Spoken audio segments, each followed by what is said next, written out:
আসসালামু আলাইকুম গাইজ। তো আশা করি সকলে ভালো আছেন। তো আমিও ভালো আছি গাইজ। দেখেন আমরা চলে এসেছি আমাদের মাঠে। তো এখন আমাদের শস্যের দেখাচ্ছি, চলেন ক্ষেত দেখাই চলেন। এটা হলো আমাদের শস্যের ক্ষেত। তো এখন এই শস্য পাকলে পরে উঠাবো, উঠানোর পর ধান লাগাবো, বুঝছেন।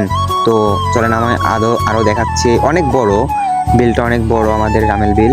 তো সবাই আমাকে সাপোর্ট করবেন, সাপোর্ট করলে পরে আমি নতুন নতুন ভিডিও দেবো। তো আরও নতুন নতুন অনেক ভিডিও পাবেন। তো এইখানে ধান লাগানো হবে, ইডি লাগানো হবে এখন। তো আমাদের ডিপ আছে, ডিপও দেখাবো। তো আপনারা যদি অনেক সাপোর্ট করবেন, চ্যানেল সবাই যা যা করা লাগে সব কিছু করে দেন। আমি সবাইকে নতুন নতুন ভিডিও দেওয়ার চেষ্টা করব, সবাইকে নতুন নতুন ভিডিও দেবো, নতুন নতুন ভিডিও পাইবা। তো দেখেন আমাদের শস্যি সবাই কিন্তু এই জায়গায় পিক উঠতে আসে, ভাঙি চুরি এক করে কিছুই বলি না, কারণ পিক ওঠে আনা বাদে একদিন দুই দিন পিক উঠবে আবার ভাঙে, কিছুই বলি না। তো যখন বেশি ভাঙে তখন একটু বকাবকি করি আর কি। তো সবাই আমাকে সাপোর্ট করবেন। দেখা হবে আবার নেক্সট ভিডিওতে। তো আবার চলেন দেখাচ্ছি।